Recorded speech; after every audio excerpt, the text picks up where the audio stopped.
Podcast speed.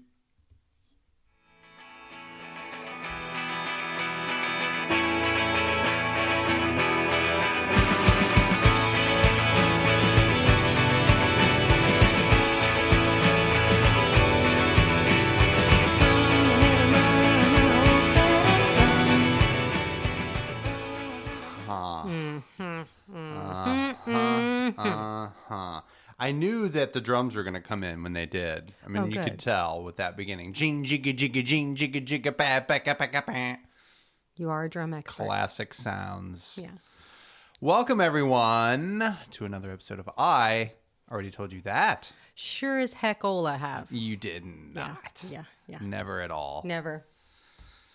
Well, here we are, ladies and gentlemen, back again for another episode of fun. Hopefully. And musics. Definitely that. And other things. and marriage talk. Oh, yeah. Well, no, hopefully not marriage talk. Let's hope we can get through this without marriage therapy or talk. Just joy. Okay. Just joy. All right. How are you doing, Bryan? Well, it's springtime in the world, in this part of the world. And with springtime comes itchy face, scratchy throat. And you're wearing shorts. Filled sinuses. Yeah. Face exposure. I'm sorry. So yeah, allergies have fully welcomed themselves back into my life. I always know they're going to come. And I always think like, it's going to be all right. And then, oh my gosh, my face starts exploding in a itchy mess. It's funny. I'm looking at you and you are kind of a red, puffy mess itchy. over there. Because I only see like from above your nose up and it's just like a rosy kind of puffy situation. Yeah, it's already starting. It's already starting. Every morning I'm like, it's going to be okay. I can get through it. And then I'm like, where's the antihistamine? Oh, I'm so sorry. So yeah, I've been scratching my eyeballs out and doing this sound. I hate that noise. You did do that a lot yesterday, and I have to say that was not a noise I liked hearing. I don't think you should. People might be listening to this on headphones. Sound? Let's not give them that they love noise. that sound. That noise. Please. Please. Skin crawl. So that's it for me, Melissa. How about you? I'm good. Yeah, no, kind of. Yeah. Yeah, I need it to be good? more spring. I need it to be more warm. I need it to be more flowers in bloom. But I love plants, and I love herbs and all those things, and I like dirt, and so I love this time of year. You have to hold me back from not getting too many plants. I already told you this morning we're going to the garden store as soon as this is over. Not cool. It is my joy. It is my ecstasy. Kind and of in a way. I love it. some lovely friends who were just here with us were very kind. Gave us a nice gift. They did. Something you've desired for a long time, Melissa. I have. But we just haven't lived in a place where I could have it because I knew it would grow and I wouldn't want to move it. Do tell. What'd you get? I got a lemon tree. Oh. Yeah. Which on, from arm's distance, and you look at it and you're like, look at how cute that is. They've got a little lemon tree. And then this morning, Melissa proceeded to do the list of highly specialized care that this little tree It doesn't need. He means like I have to water it like every 10 to 11 days. What's up and with that? Prune it. Wow. Yeah. What is up with that? It's super complicated. It's not. It's like a bonsai tree. I mean, you have to go to school. But then, I really did realize as I was speaking to you that I wasn't like when I said, well, it's my first tree. Like, it really is my first tree. I'm like, wait a minute. I've never said that sentence before. And as I said it with such confidence. But really, I was like, it was a shock to me as I was saying it too. Like, I've never had a tree. It's weird. And I don't have the tree. The tree lives with us. It's its own tree. You've never planted a tree before? I've never taken care of. I mean, I've had trees. Like when I was a kid living in Florida, we had fruit trees in our yard. Right. But I didn't plant it. But it wasn't your tree. I didn't do anything except pluck, oranges out of the tree and try to sell them on the side of the road to people who were like, I live in Florida. I'm not buying. I was like, when I moved from New Jersey down to Florida, I was like, oh my God, I'm going to make a killing. We got orange trees in the yard and grapefruits. Holy cow. Got out there with like buckets I've been picking and they're like half rotten, like stinky. And I was like, $1, because people paid so much for oranges, from Florida and New Jersey. Right. It was like a big deal. And no one was having it. No one stopped. Not even to bother me as a young person on the side of the road trying to sell citrus to them. Selling water to a fish. Anyway, this is my first tree, and I'm not going to try to sell the lemons off of it. Yeah. I'm just going to make something. That is exciting, though, when you think about it. Not ever having a tree, and now you have a tree. Yeah, there's, especially, because smallest violin in the world. We're getting old, Bryan, and we don't have a lot of, things that we haven't done. Besides the stuff that's a little depressing that I'm not looking forward to, all the first kind of things. Yeah. Those kind of there's dying. have passed. Yes, I mean, that's what I'm saying. I'm not all the existential threats that are out there aren't the ones that I'm like, you mean I get to have my first surgery? I haven't had that yet, Something to look forward to. There's the kids, Melissa. Yeah. Come on now. Yes, but we've had kids. I know, but I mean all of their accomplishments. We get to celebrate them with them. Of course. And they're doing quite well. We're quite happy with the kids. We are. They're being Let's not embarrass them by talking about them. Of course not. We won't mention their names like JoJo and JJ. We named our kids just with J's. Anyway. So well, that's Bryan, exciting. It's all distracting. Oh, whatever. This whole time, I'm going to tell you. Can I tell you? I know this man really well. And I'm going to tell you what's going on in his head. He knows who this band is, but he can't think of their name. And it's bugging him because he knows. And he knew this was coming. But he's having trouble. Or maybe I'm wrong. Maybe he knows. So this is a podcast about music, not trees or like us talking about getting old and being dull. This is a podcast about music. Melissa, hi. And there's new people listening, so that's the reason I'm saying this. We've been having a lot of new folks from new countries, and this is very exciting. And also, before we get into it, I just want to say there were responses to the shower beer. Oh, yes. Thank you, Mr. Shu. Friend of the show. We did get a response and a confirmation that shower beers are indeed a real thing. But no ladies have said it. So I'm just going to stay on the lady side. Not many shower, hey, ladies. Shower beer Let's hear from the ladies out there. Just the ladies. Yes. How many of you have enjoyed a delicious beer while getting washed up? Not very many. Anyway. So thank you. But now getting into it. So there's some new people listening, so I just want to say for them, new people. Hi, welcome. Yeah, we're going to finally get into talking about music now. Okay. But this podcast is about music, and we're every 2 weeks, every other week, that's what we say, we get into a band that I liked from a long time ago that I've been playing in my home for sometimes 30 years, but I didn't know Bryan then. So, I would say the 20 plus years that we've been together, he's heard it, but apparently it didn't get in there. So we're kind of going back through it and just having fun being nostalgic and listening to music. So it's about an hour of listening to some music and being silly and enjoying re-remembering things. Yes. And then in that process, I make a mix that you can always listen to after the podcast. Or during, do it at the same time, listen to the podcast. No, you shouldn't do that. But it would be, a fun trip through memory lane for you. Or if you've never heard that band, you can kind of, get a little sampler. Discover them. Yeah, it can be fun.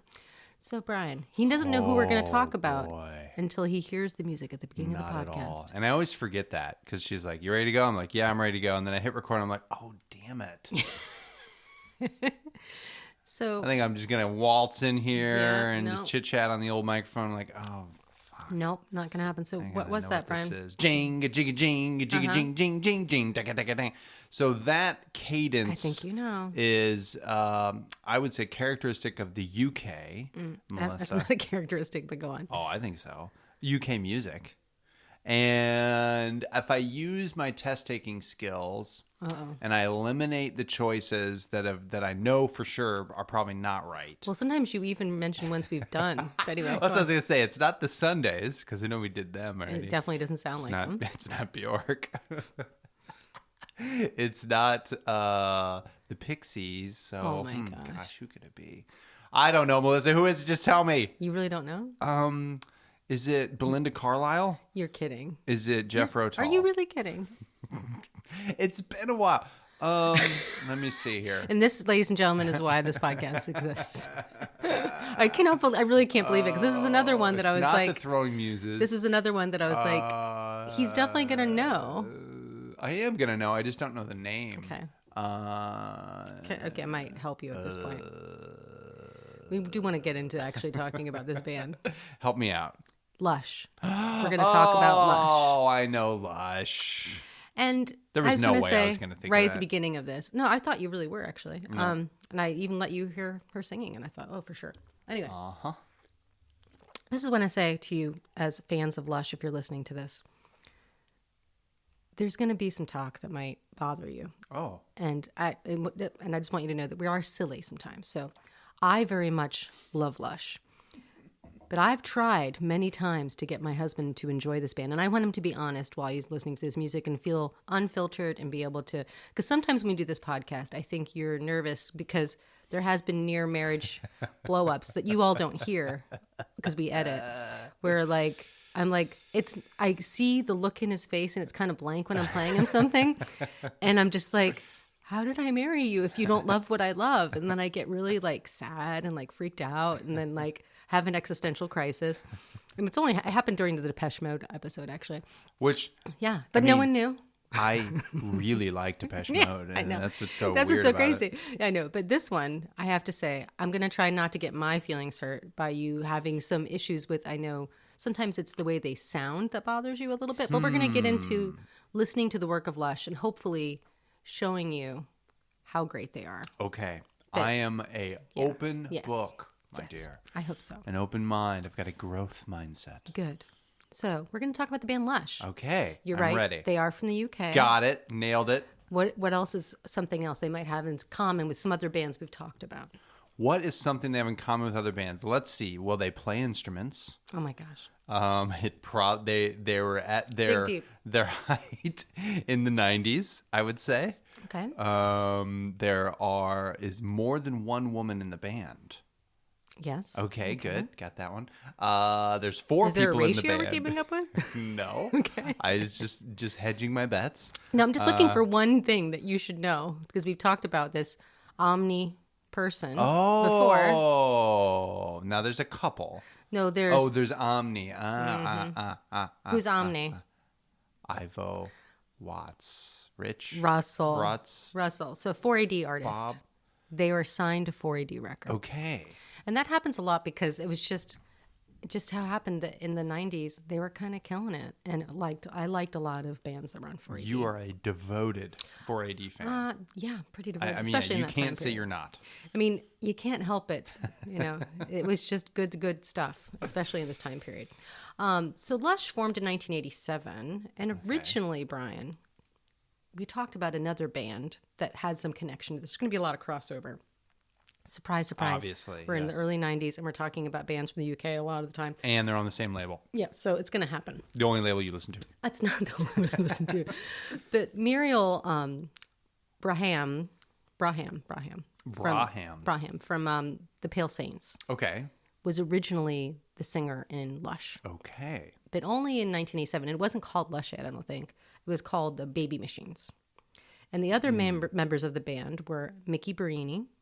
Another woman. And she's the lead vocalist. I'm right on there. She will be the lead vocalist. Got it. And not yet, but she is going to be. Okay. For all the stuff we're going to talk about, she is the lead vocalist. Okay. And guitar player. And then there's Emma Anderson. Third woman. Oh my, stop it. I said there was more than one. You don't have to keep it, like, I would just like people to talk about bands without it. You're just being silly. Remember when you said, like, hey, sometimes we're silly on this podcast? Yeah. That's what I was just doing, Melissa. I know. Just to let you know. I know. Just little, as part of that just ratio, injecting a little humor in there for the folks out there. That's the part. Because you gave them the warning that sometimes we're silly.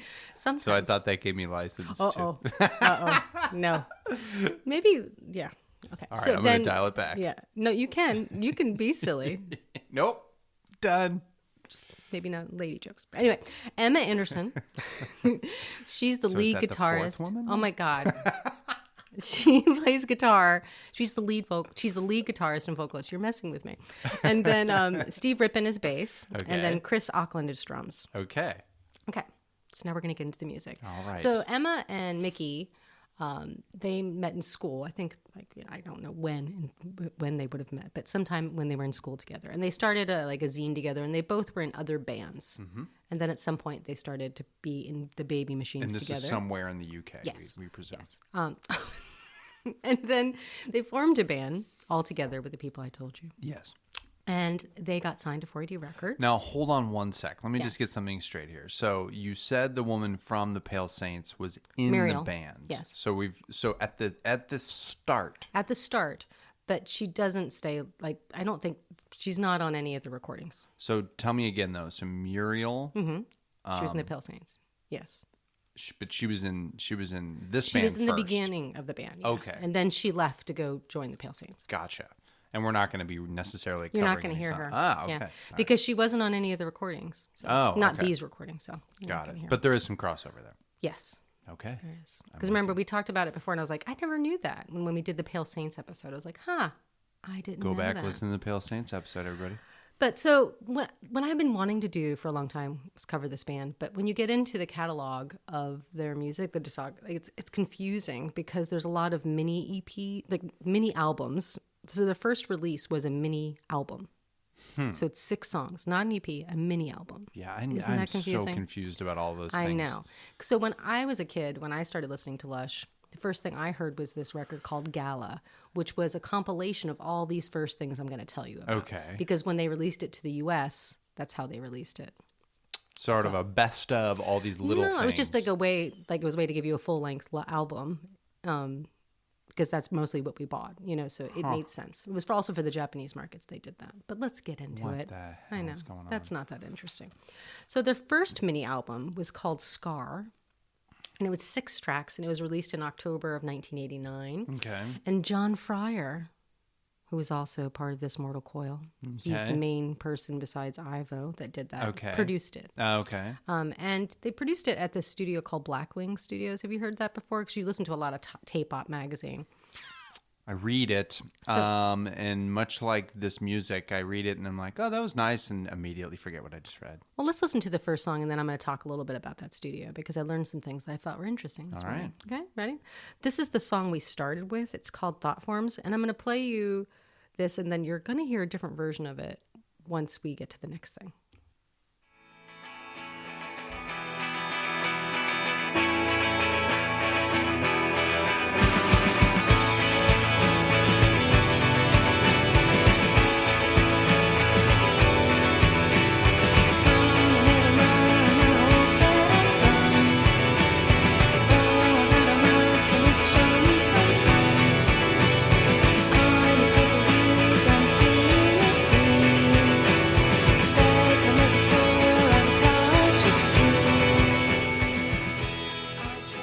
I like that. Yeah, you do. Shing jigga jigga jing jigga I jigga like- do do do. I like this particular mini album a lot because I feel like this is before. I mean, I like when they get crazy into the effects, and they still are going to have some, but it's not as thick yet. Okay. So it More feels pure. It just feels more stripped down, like I can hear every single bit of it. Yeah, they're Which just I- playing their guitars and their basses and their drums, singing their songs. just singing the songs, just making it happen. Let's listen to a little bit more of Thought Forms.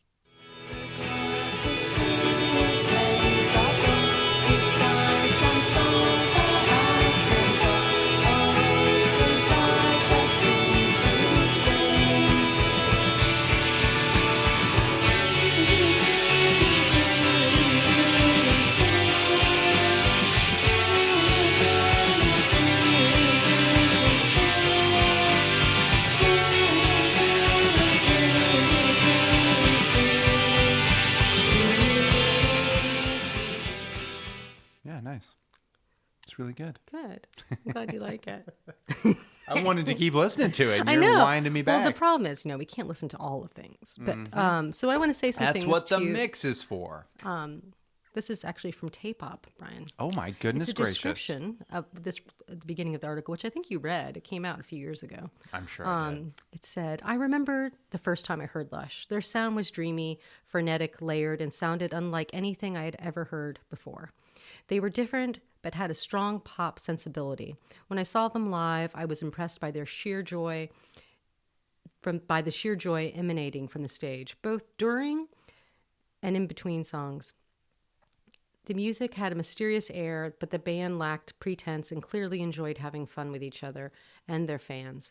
Lush had incredible songs. Principal songwriters Mickey and Emma penned some of the finest pop of their era, And Lush's influence on the other bands that came can be heard today. Yeah, And totally. I Yeah, I agree. agree. I was even thinking like, I mean, Stereolab came to mind. Like when I hear that, just kind of like that, you know, like the just kind of the cadence and the sort of the kind of softness of the voices and their harmonies together. Kind of remind me of that a little bit. They were pretty contemporary together at the same time. True. I'd say, but yeah. But yes, I can definitely hear it in pop songs. And I feel like you can really hear, like, their early influences. You can hear the garage rock kind of like they're trying to do like also a classic girl band kind of like you can hear that kind of really just pop sensibility coming through in it. And they were associated. I'm so glad we haven't said the shoe word yet, even though I don't mind that word. But yes, they were associated with the shoegaze movement. Oh my God. But You that's just said not the shoe word. all they were. And they were really important. When they came out, I mean, I had already liked that genre, of course, but I felt like they were distinctly different in their own way. Yeah. And I thought the songwriting was great. And I liked this, like the soundscapes that they were making. Right. And It's I think very that's environmental. right. That's what I would say. To me, that's why they would be associated with the shoe word. I think we should call it the shoe word from here on So out. let me tell you a little about Blackwing, Brian. Oh. Because, you know, I always associated Blackwing Studios with the Cocteau Twins. Okay. And also, not just them, but also Robin Guthrie doing production work. It usually always seems to happen at Blackwing. Okay. And I just thought it was his studio, and it is not. The Blackwing Studio Complex was housed inside a deconsecrated church in southeast London. All Hallows Church was partially destroyed during the Blitz in 1941, but it became a studio because it was started by Eric Radcliffe. And mostly, like, a lot of mute recordings were done there. But let me tell you some of the people who recorded there. Depeche Mode, their first record, Speak and Spell, was engineered by John Fryer. What? I know. And it was done there. This is a crazy list. I'll tell you a whole bunch of stuff. So Depeche Mode, Yaz, upstairs at Eric's, is actually referring to upstairs in the studio because there was another room upstairs that you would go and record in. Ah. I know you don't know the name of that album, but Nope. it's important to other people. I just saw your face like, oh, yeah, upstairs how at about Eric's. that? Might be being covered soon. Cocteau Twins recorded a course. whole bunch. Dead Can Dance, Clan of Zymox, Lonely as an Eyesore, which is a compilation that was done by 4AD, was done there. Love and Rockets recorded there. Nine Inch Nails recorded their first album there in the UK, That's a biggie. which is a big deal. My Bloody Valentine, Loveless was recorded there. Stereolab recorded there. A whole bunch. Well, see, there's the connection, Melissa. So it's just kind of crazy to me. Trompe Le Monde by the Pixies were recorded there. on. Ride Nowhere, which we're going to see in 2 weeks, recorded there. Get out. I know. It kind of blew my we need mind. to go check it out. I've been wanting to go there. So Where anyway, is it?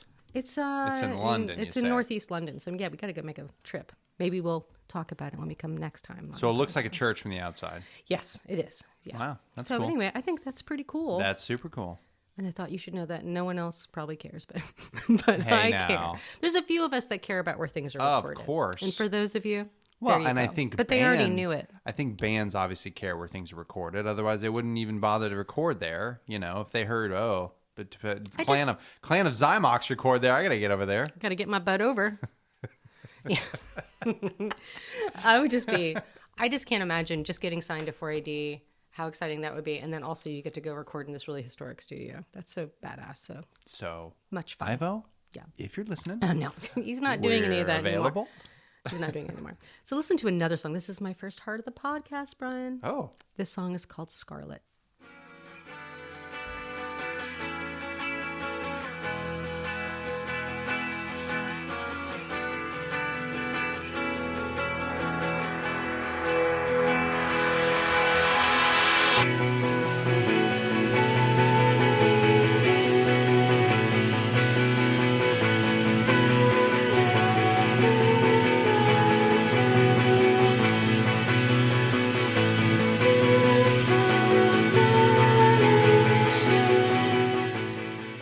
that's all we get, huh? Just a little intro. I don't think so. Let's go back up.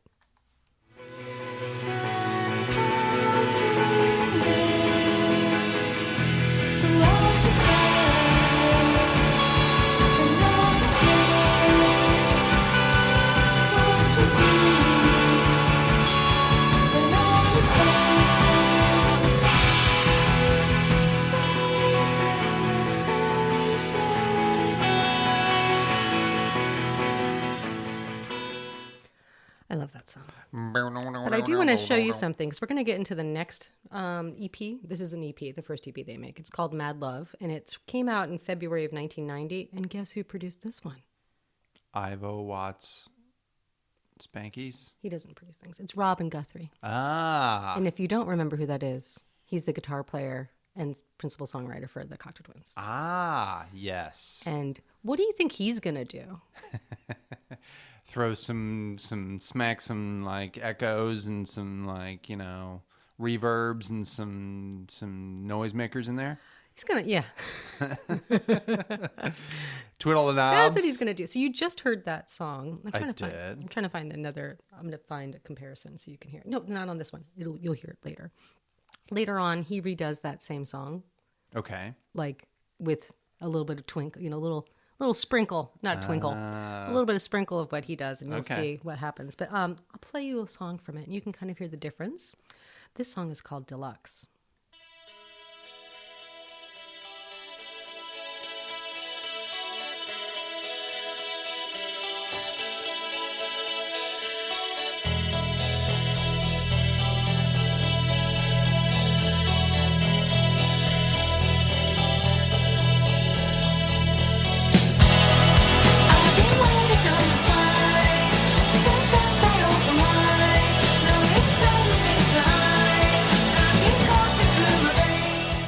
Yeah. And that's officially when I lost my mind about this band. That's when I was like, holy.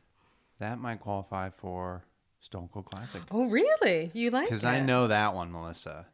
And I think there's a stark difference between what we heard before and that. Yeah, I mean, sure. What difference do you see? Well, it's just more defined. Yeah. You know, like each of the instruments are more defined. Her voice is more defined. They're throwing a little like kind of chorusy situation on there. Whereas the other one, it is kind of that. I know you hate it when I describe things like, but sort of this wash of everything's kind of mixed in together. Yeah, where that's more defined. Yeah. No, I mean, I think it was a really good thing that he worked on this. And he can kind of has a very specific sound, but I think it works so well with what they're already doing. Let's go a little bit more into Deluxe, which had a heart I forgot to mention.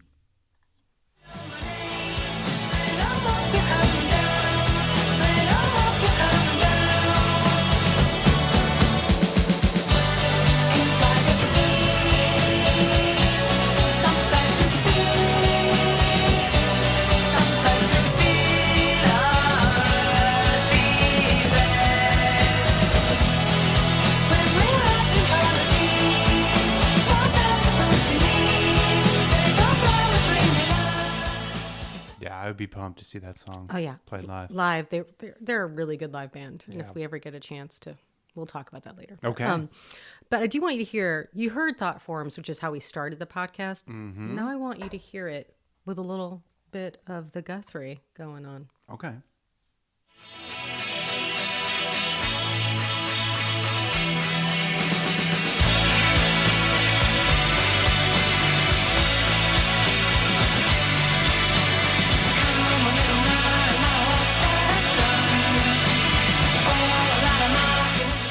But really, to be able to tell, we got to get into the thicker, juicier part. So I'm going to go a little ahead. What were you going to say, Bryan? I was just going to quote the venerable bag of chips.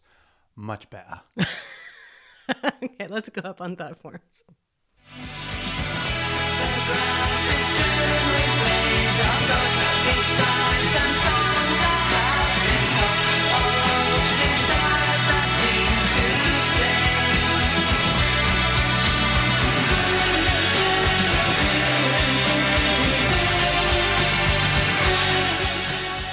Yeah. I'm glad to hear you reacting this way, because in the past when I've played you Lush, the reason I made the disclaimer at the top of the podcast, maybe it's because you never listened to it with headphones. That's probably true. Is that you were always like, just like a wash. I can't handle the wash. And I'd be like, that's the beauty of it. You know, like. Well, it helped.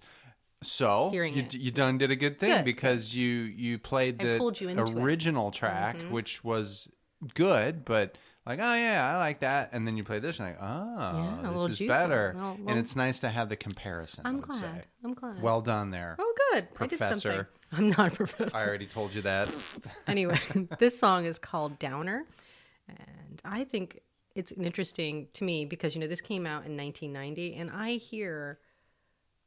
I'll talk about it after you hear it. Let's play Downer first.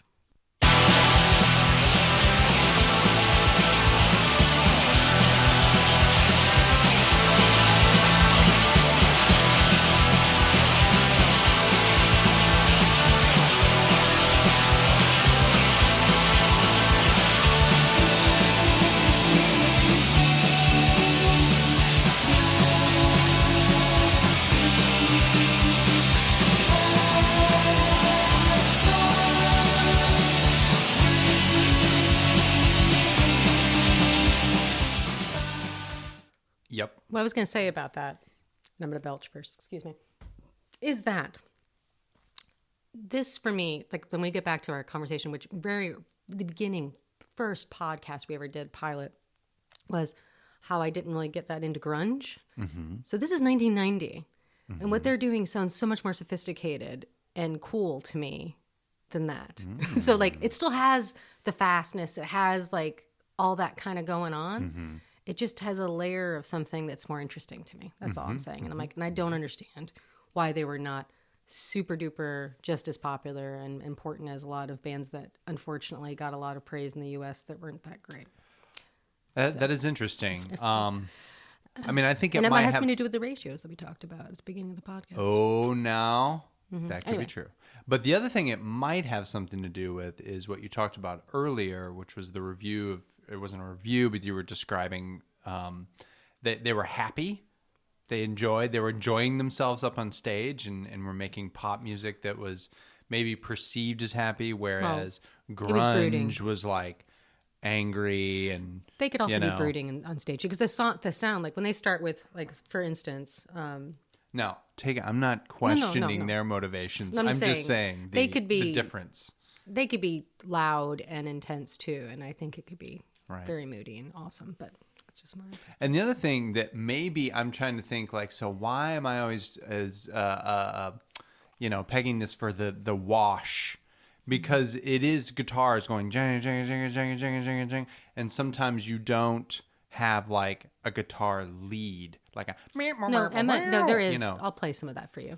Where there's like guitar lines. There definitely is. Emma definitely does that, and I'm going to play some of that for you. Okay. It's just because we're playing the 30-second little bursts, which is why everyone should listen to the mix. Because I'm typically picking parts that have vocals and music going on. But we're going to get into some where you hear it. All right. And actually, on this song.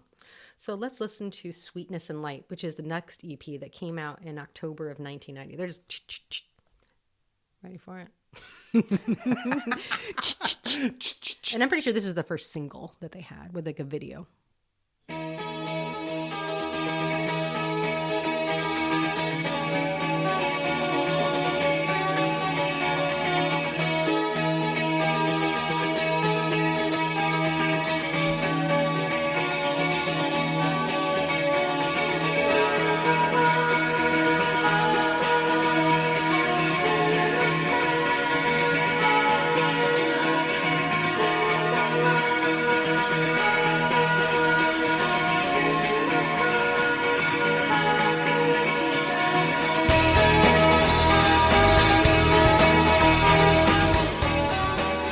What's that? Is that a guitar lead right there?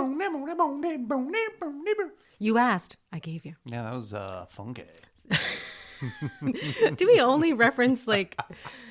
Luckily, we don't have such a great audience in the UK, so, they're not going to mind. No, it had a nice groove to it is what I'm trying to say. Yeah. No, it does, doesn't it? Yeah. I also, I really do like what Stephen Rippin's doing. Stephen Rippin? Steve Rippin is he's bass ripping. player. Isn't that funny? Rip on. Ripping. He's ripping some bass. Slap of the bass. That is so slight. Let's get a little bit more into Sweetness and Light. And I didn't tell you who produced this record. And it's someone you're not going to know, but I feel like since I'm saying all the rest of them. Okay. He's not part of the 4AD universe that you recognize. You can still say his name. His name's Tim Freese Green. Tim Freese? Tim Freese Green. Oh, Tim Freese Green. We need to do a turning the table sometime soon because I think you've gotten way too comfortable over there. Making fun. Like, how hard, once again for the listeners, I am controlling the music. I am like we don't edit that in. Like it happens while we're making the podcast. That's right, ladies and gentlemen. And I painstakingly think about what sections I'm going to play. And you're just over there chilling with the volumes. You know how hard it is over here Yeah. to come up with these great little quick quippy comebacks? Yeah. Come on now. Let's listen to a little bit more Sweetness and Light.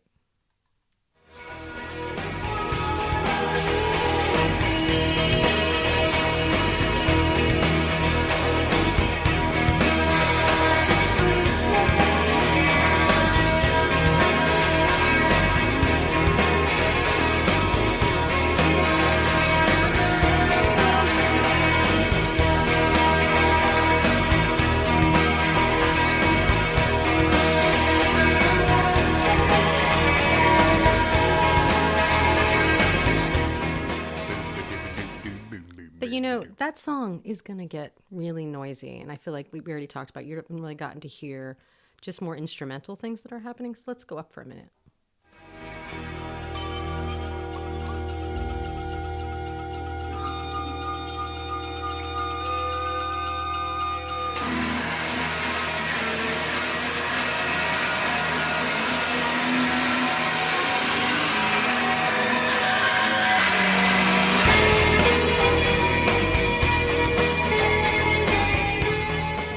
Another guitar lead solo action going on there. Yes.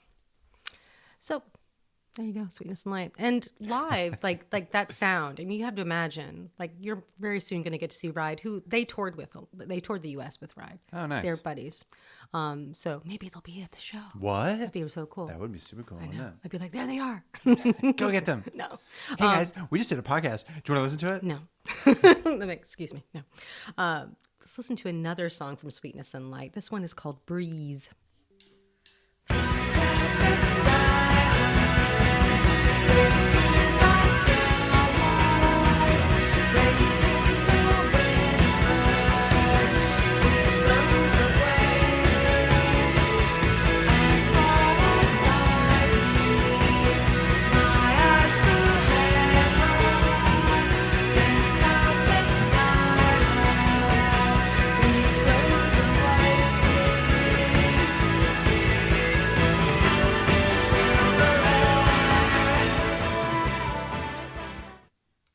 Nothing wrong with that. I really do think you should do a whole book of music reviews. Hey, nothing wrong with that. That's good. Okay. I like it. So they put out all these EPs and they put out the mini album to start. And then they finally, in 1990, which is when I soon after heard them, Gala came out. Okay. And it's a collection of the EPs, the mini album Scar, the EP Mad Love, and Sweetness and Light that you just heard. And then 2 bonus tracks. And I'm going to play just one of those because the rest of it's just stuff you've already heard. But they selected things off of the other records. And did they re-record them or did they... Some things, yes. So it's them, John Fryer, Robin Guthrie, and all these people working to make this happen. Mm-hmm. And I'm going to play you because, once again, there's some Guthrie sprinkling going on. I don't want to hear it. But this song is Hey, Hey, Helen. It's an ABBA cover. Oh. And it was one of the additional tracks that you got from this album. It's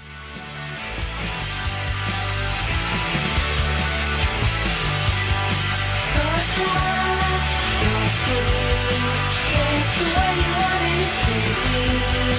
It's the voice saying to be all the woman of today. It's the voice that hangs us in the children home. It's the love of us for time. Hey,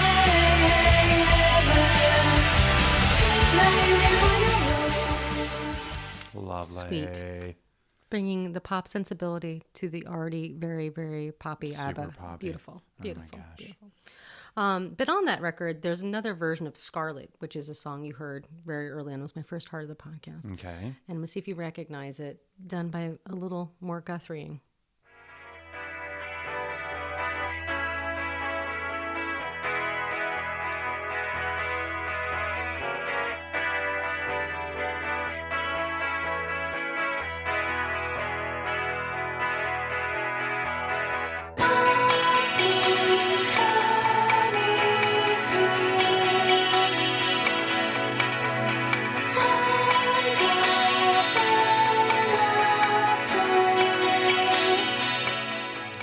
Just a little different. Yeah, so that was on Gala as well. So the songs that were on other things sometimes were redone a little bit.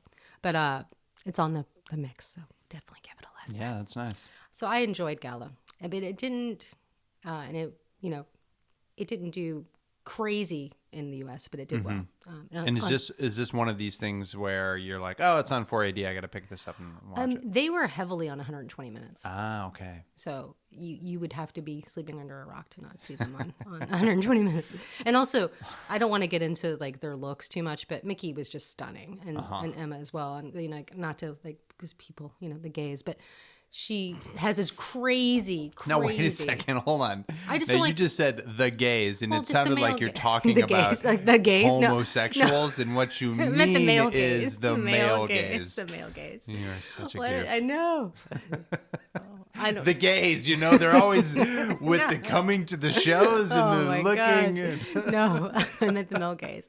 And just that people like sometimes get past the fact that she's so beautiful. You know what I mean? So like they're only talking about that. Right. Like I know like all my friends that were into this were just like couldn't like it was just crazy. I tried to have her hair color because she was the first person that had the craziest brightest red hair. Mm-hmm. And it was pillar box red. I know that because my friend who was a hairdresser found out from her like, Okay. what hair color she wow. used because he was such a huge fan. He was like, "What color?" And I did dye Like my he was hairs. able to ask her Yeah, that question. he talked to her. Oh my gosh. Yeah, at one of their that's concerts. Yeah, he was a huge fan. My friend Josh. So we're gonna get into some more of this, Brian. Okay. We're gonna get into it. But what I'm saying is the videos were stunning. They were Right. It was lovely. easy on the eyes all and of the it. ears. Oh my God, it's all great. Yeah. Great package of things. So this it sounds so awful. I didn't mean it like that. Even the male gaze. I know. I'm like, I'm not talking about anyone's package. Stop it. I'm talking about packaging for like. You're making this Like worse. what? Stop it. Anyway, now we're going to get into Black Spring, which is an EP that came out in 1991, and it was produced by Robin Guthrie. Okay. And it was also so. You know what? I feel so silly. I realize now what I was saying about Blackwing. I wasn't associating that with Robin Guthrie. I was associated September Sound with Robin Guthrie, Okay. which is another studio, which is where this is recorded. Okay. And this song, but the Cocteau Twins did record at Blackwing, so Right. they're both That did in the indeed wheelhouse. happen. But there's also September Sound, another studio you need to look into, Brian. This song is called Nothing Natural, and we're going to do a fade into it.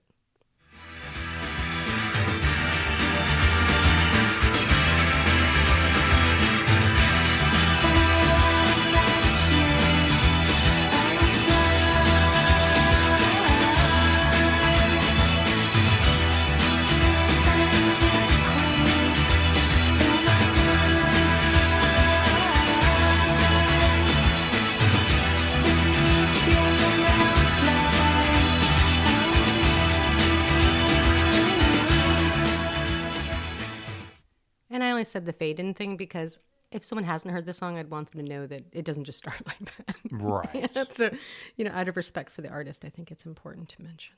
But yeah, that's Nothing Natural. And we're going to go a little bit further into it. What do you think of it so far, Brian? It's got a good groove to it. Hear that I bass? like it. Do-dum, do-dum, do-dum, do-dum, do-dum. Burr. Yeah. Let's go up a little bit. All right.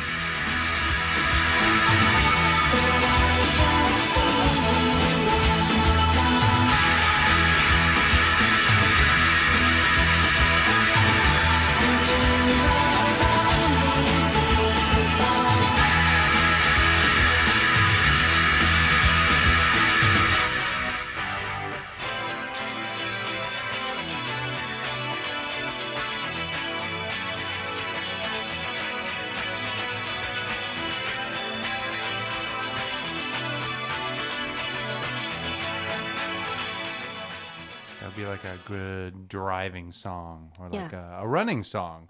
Yeah. I'm going to get there. Oh my God. I do like that. You're making that description. Or the scene in the movie where the person's like running to get away. And originally when we were you're so great. Originally when I was doing this, I felt a little also overwhelmed. I wanted to do this band now for like a year. Okay. Pretty much. What held you back? Because I have a fine line between like wanting to talk about things that are technical, but also like I don't really care about that stuff too much. I care about who recorded it, but there's people out there who really care about what effects units they're using and all that kind of stuff. And I play guitar, and I don't care about that stuff personally. Maybe you should. It's not my thing. I was just reading an article, the Tape Op article, actually, and Emma was asked about like her process or whatever that, and she was like, "When I play live, I do not use reverb." Huh. She lets the sound person deal with that. So she Like has on her voice? her guitar. On the guitar. Oh, wow. So she's got like every manner of effect going on, but she does not use reverb, which I thought was really weird and interesting. Yeah. At least according to what I read her say. But then she was also, they're asking her all these things, and she's like, no. Like, I just like mostly, or she said she leaves it up to the producer in that way. Right. Like, or not leaves it up to them. Some people, it depends how much you are in that process when you record and how you make things, you know.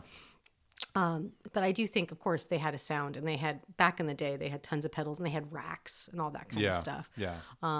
And So it there was intention behind the so sound part of their it stuff. was like you can't not talk about that when you're talking about Lush because they have such a sound. You know what I mean? Yeah. And I'm not saying that she didn't think about her effects. She did, but I think when this particular article, it was like after they had stopped playing together, and she was like, "I don't have any of that stuff. I just have my guitars," because they were reforming to go on a reunion. After a while, you're like, "Yeah, that's all right. I did that." Well, I mean, you know? I think she didn't like the racks anymore. She wanted Right. to do something else. You know, like you're going to change. Like you're going to want to use different stuff. Now, when you're talking about racks, are we doing the Talking male about gaze effects. thing Oh again? my god, effects. By the way, a little plug for Tape-Op. Goodness gracious, they're coming up a lot. Well, you have to cite things when you use them. It's true. So if you're interested in recording music, I'm going to link the article. So. It's a really good magazine, and it's free. You can sign up to Is it it for free? free. It's absolutely You're free. not paying for that magazine? No. That's why we have so many of them? Yes. Okay, I I've didn't never know. once paid for it. I always wondered why you would pay. I don't. Oh, I there never. you go. You don't pay a dime for it. It's an amazingly excellent magazine because of stuff like that, where they're talking about recording and they're talking about that, but it's like the artistry of all of it. Yeah. And You I guess know? that's the thing is that this podcast, if you're new to listening to it, that's just not my arena. And I don't Mm-hmm. feel like there's probably podcasts that get really in depth about that. Oh, yeah. Enjoy them. But like, I can't, like when you use something like this, you feel like, oh, I have to cover every aspect. And it's like, no, you just cover your personal experience and Yeah. you're in love for the band, which I have plenty of. But So, I think it's important what you're saying. I think it's important to recognize the fact that there are people that are able to make things sound a particular way. Oh, yeah. They're good at it. Yeah. You know, and Yeah. that takes and there's practice. a signature. There's a Yeah. signature to the way people produce, and I recognize it. Like when I hear something by Alan Mulder, I hear things, you know, like Alan Mulder. Get the marbles out. Alan Mulder, you know, and like I can hear like when what's that person with the one name? Flood. I can tell when he does something like Daniel Lanois. There's sound to it, you know, Yes. and Eno obviously. Yes. So, and I think that's important to recognize and to respect and to kind of, you know.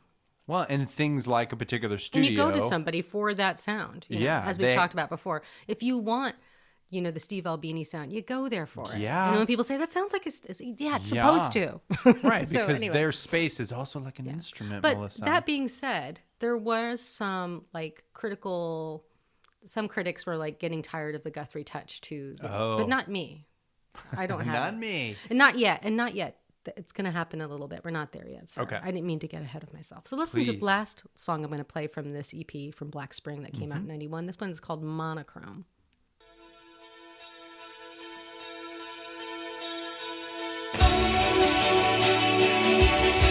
With the sun,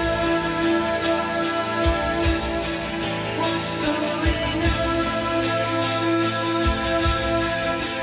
When you're gone, fall asleep.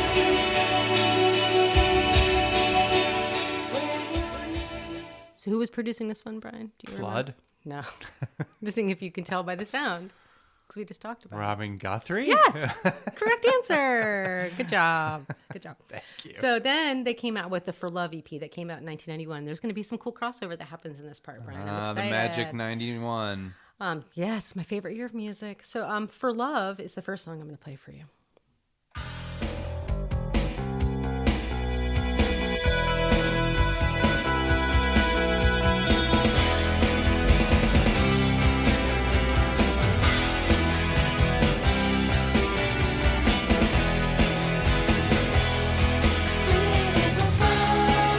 She shines now that she's young. She smiles, happy just to be surprised, happy just to see his smile. I Lovely. totally remember seeing this video on 120 Minutes.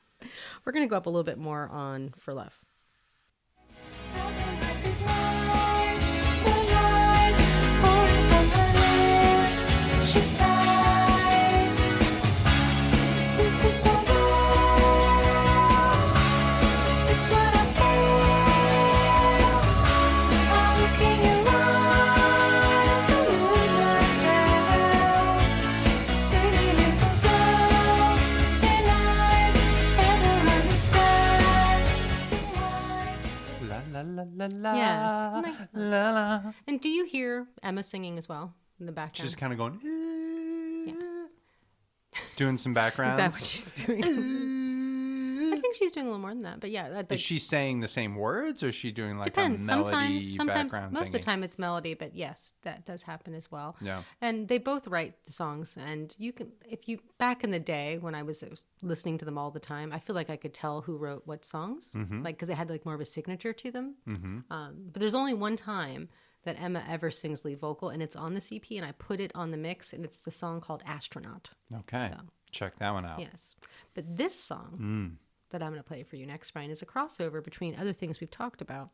This is a cover of Wire called Outdoor Miner, which I definitely played for you. I'm pretty sure it's the way we started the podcast for Wire. Oh, the confusing one. It's not confusing, but let's play a little bit of Outdoor Miner. Blind spots, not advertised. We have to jeopardize the lives of lives of shepherd lives. Outdoor life, silverfish, turn the dogs to stick flesh. Down the cleaver, a house gas swash. He lies on his side as he tried to hide. He finds his Yeah, that's a good one. Yay. I like that. I love that song. It's very smart cover. Indeed, cover. indeed.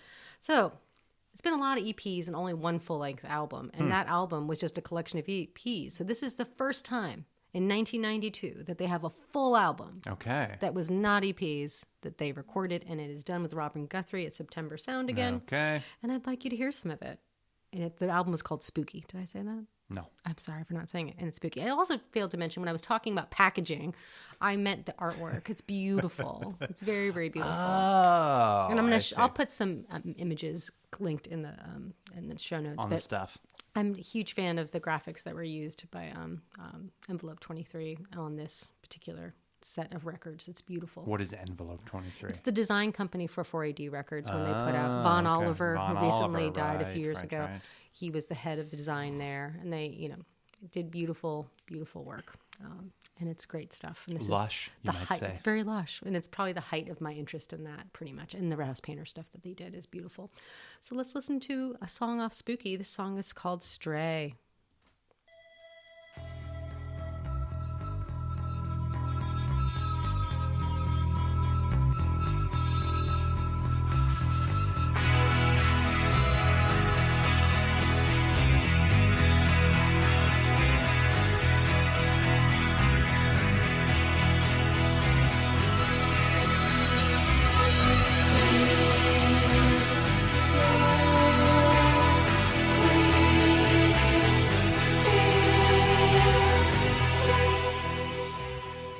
We're going to get a little bit more into that, but it's such a strong opening. And I failed to mention, Bryan, that Rippon, who was the bass player, left after that last EP. So he's not playing on this record. It's a different bass player. And I think you do hear a difference. His name's Phil King.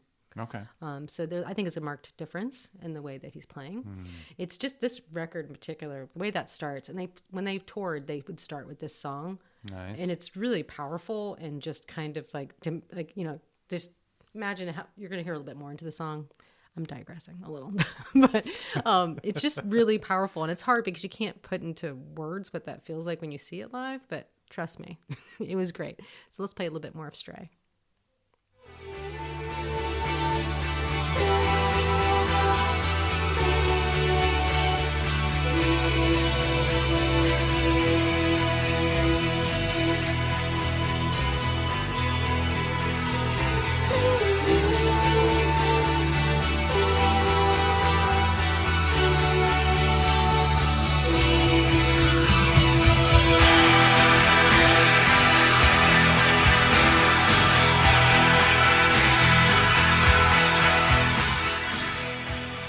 Set your phaser To stun. to what's that called? Tremolo. So this record, this is when people were like, maybe Guthrie needs to kind of he's getting a little too in there. I think it's great. There's never too much for me. Yeah. So I disagree. But I do think this record sounds a lot different. And I think you need to hear more of it so you can kind of get an idea. This song is called Ocean.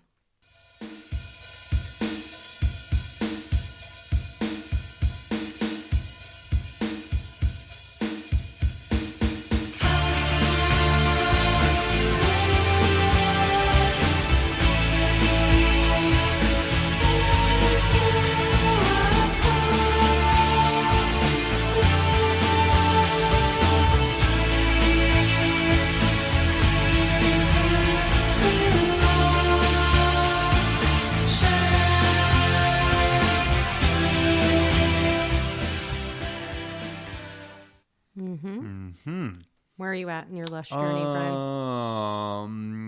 You hearing that? Her voice almost sounds like a keyboard.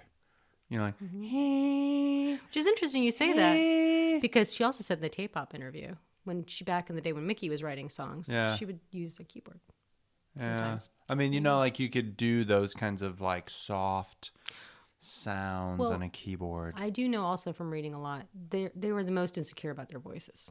Which is crazy. No, 'Cause they're very lovely. much. No, lovely. But like, they were always like, turn it down, and they did not enjoy hearing themselves. So they're probably wanting to be back in the mix. Okay. You know? Okay. Like they were not. Which might is contribute silly to some of because, the like you washiness said, of it. It's beautiful. I really like it when I hear it and it's in the front. But I definitely think that they were quite comfortable with guitar and being in the band. But I don't think the singing part was always. Because remember, Muriel was the singer first. Okay, right. I think that's why they had somebody else, you know, because it wasn't their forte. But Well, that explains that's not your part of forte, it. but you're already pretty great at it, so it's fine. But let's get a little bit more into this. Is my first heart of the spooky record. Okay. This is called Super Blast.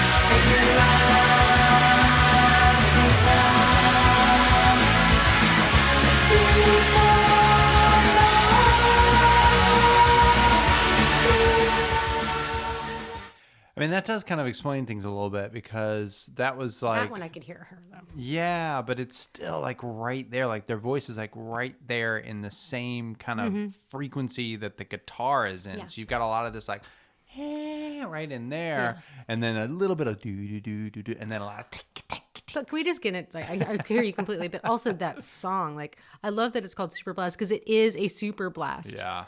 Of just like, I love all parts of that. Like, if I was gonna, someone said, play me a Lush song that really represents what Lush is, I'd play that one because I just feel like the bass is doing great things, the vocals are doing like everything's just, and it's like kind of like that's a great description. That's what it's doing. It's all right. I love it.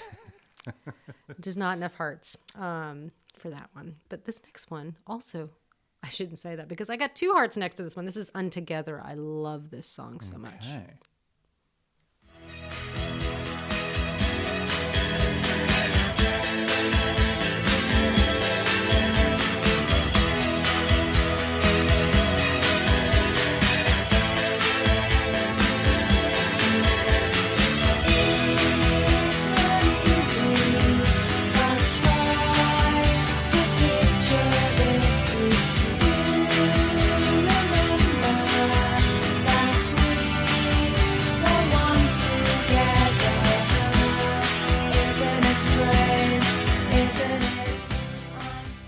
And we're going to, of course, go up a little bit in a second on this one because there's another part to it that the part I really love when she gets a little into her voice more. Let's go Okay. up.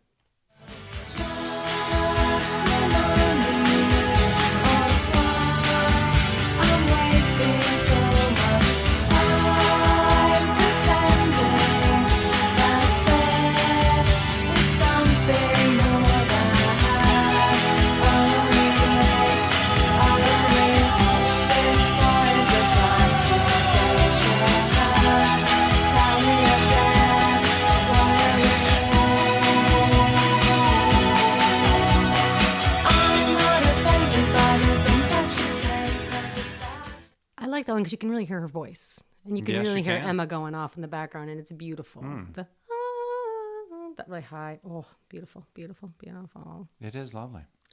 It is also astounding, though, the kind of lack of bass. What are you in that talking about? song. I hear the bass so. No, it's there. yeah. It's there. The bass is playing. The drummer is pushing the kick drum. Oh, I see the look, ladies and No. gentlemen. 'Cause I I- see the look on the face from over here. Just on that one. It's like... No, I just want to hear what you have to say because I really was just thinking about how much I liked the bass in that song. No. So don't get me wrong. Okay. What I'm saying, the notes that the bass player is playing and the rhythm in which he is playing them, I enjoy. And the same with the drum. I'm just saying the actual frequency Oh, okay. range It's not of that bass. basic, yeah. I see. The amount of bass for which is moving my chest. I'm not You need more noticing bass. that. You need more. I'm just surprised. Yeah, it is. That's all. I can agree with that. Like it needs a little bit more, but they're intending to do that, of course. Right. And and I guess in the past where I've defined it as a wash of sound, it seems to me that the frequency we're getting there is like from the very top of the bass, you know, the high notes in the bass, all the way up to only heard by dogs. Good. Well, the next record's gonna sound a lot different. Okay. So I have to say, Spooky probably was my favorite of the early albums. Between Gala and that, I really loved it. But then they came out in 1994 with the record Split, which is very different sounding, and it's produced by Mike Hedges. Let me play a little bit for you so you can kind of hear what I mean. This song is called Light from a Dead Star. This is life in a world full of women, and he takes what he wants from their love, and he throws the rest away. I cling to him and pray, but still he slips away, and now it's just too late to wish him back. See, there's a little more low end there that's kind of But also, balancing I think all out of those it, things. You know, I'm glad. I appreciate all the Gala and spookiness, but I Right. think this record in particular, I think you would really, really love because it's just very clear. Like how clearly you hear her voice on that. It's Very. the clearest you've ever heard Very, her, for yeah. sure. And also, it's like you're gonna think this is really silly, but I didn't realize until I was just listening to that. It's like Emma is getting really like Aerosmithy right there. You know what I mean? It's totally great. You're my No, not like that. I'm talking early, I like gotcha. Toys in the Attic kind of situation. yeah. I'm not talking that. That's funny. It is. It's like, but it's a totally clear guitar too. Everything about it's just very different. And you should definitely listen And they to it. definitely bring back the like the glockenspiel. They've got a lot of ding ding ding ding ding in there. But this next song I'm going to play for you is polar opposite to that. But I enjoy it very much. It's a slow song, which I don't usually play as much. Got on a my slow own, I song told you for you that. here, ladies and gentlemen. But I think it's a slow song. that Get needs your to dance be- partner. Head out to the floor. Yeah, let's pick your partner. Yep. And you're gonna have to dance to it. No, you're not gonna dance to it. This song is called Desire Lines.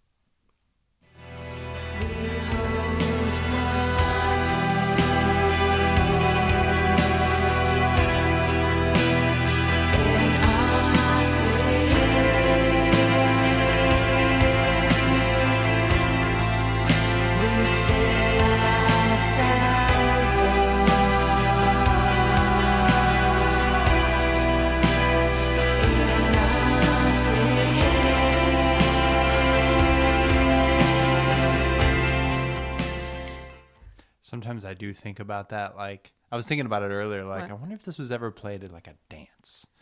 You know, like because some of those songs are a little dancey. You know, wouldn't that be funny if it was you're like at a high school dance and And it came and you're on. DJing and you put on Lush. I would love for that to happen.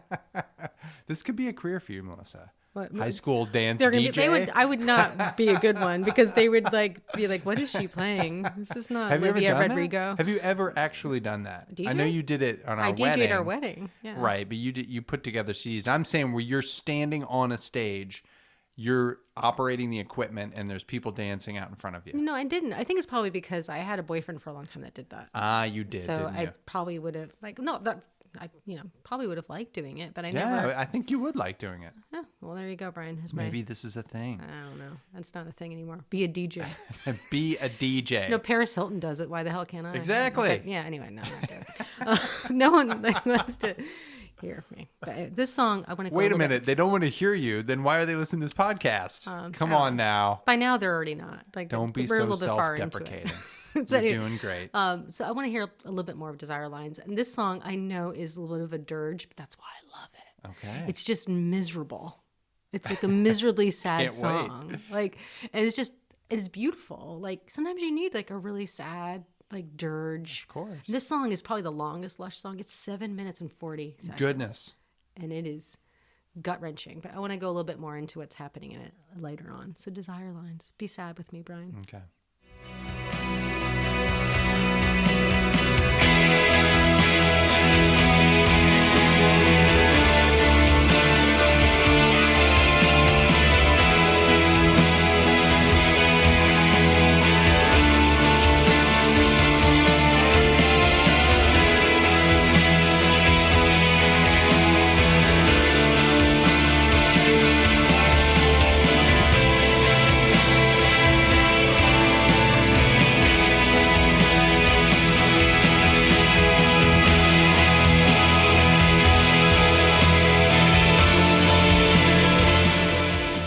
Nice. It reminds me too. They were very into Susie and the Banshees. Reminds me of Arabian Nights. Like I know I'm saying this to you once again, and I'm gonna get the look, but it reminds me of that. I hear the influence, and it's a beautiful thing, and it's just this very dirgy, gorgeous, epic song, and it's great. So there's more Split on the mix, but we're gonna move on. Okay. Because of time. And because we need to. The final record that that for me, Split probably was when I loved that record, but the next one I didn't listen to as much, which is Love Life, that came out in 1996. So I'm going to play one song from that, and the song is called Runaway.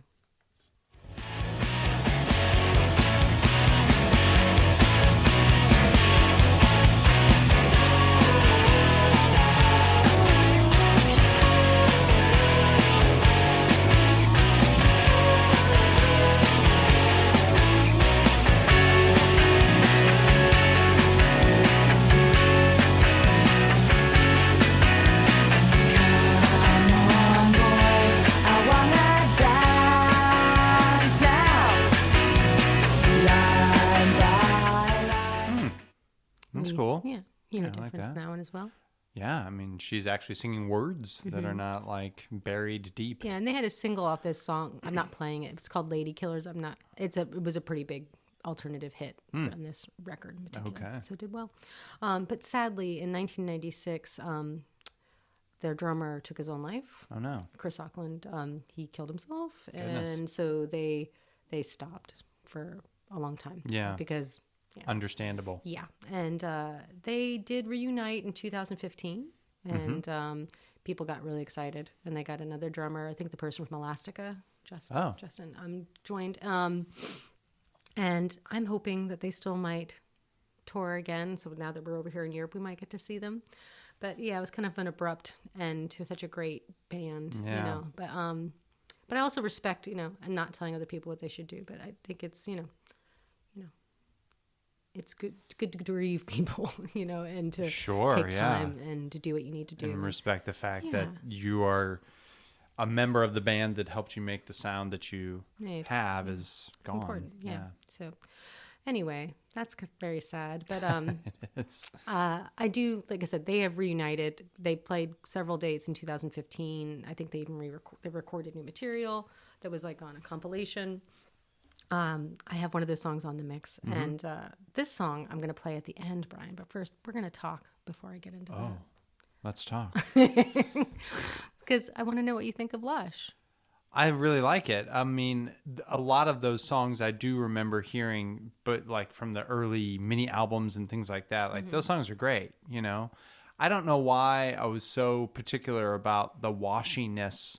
And I don't really think it's them. I think it might have been some of the production of it, you know, because clearly there is a bass and drums and things like that happening. And maybe I'm just so attached to the, you know, guitar, bass, drum sound that when I first heard it, I was like, where's the bass? You know, it seems like everything's like right there in the center. So it's not them, it's me. It is. And I'm pleasantly surprised because, like I said before, when I've played here, that seems to be the obstacle a lot of the time. Yeah, yeah. But I mean, again, good job on like playing the original songs and then kind of how they were redone by someone else. Wash. That's right.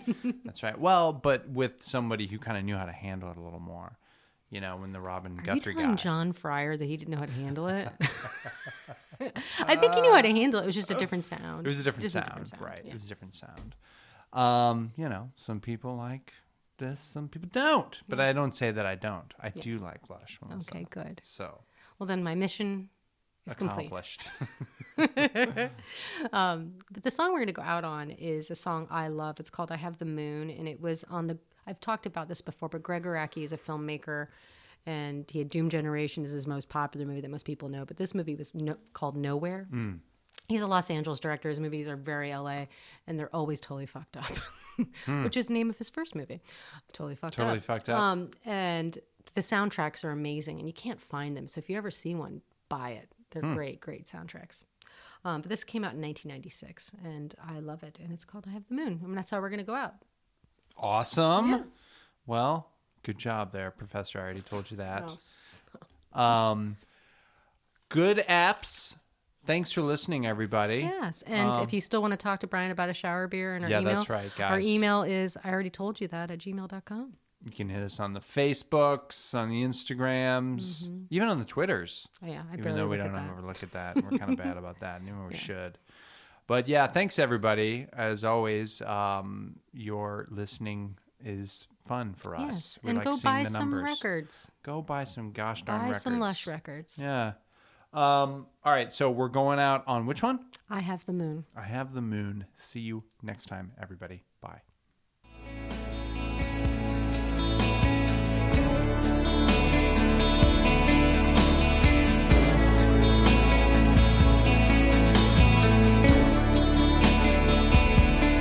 We have walked in ancient times, and we've been burned for many crimes.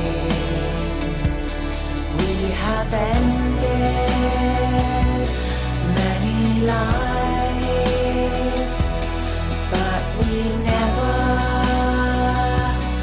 really died. You have the sun.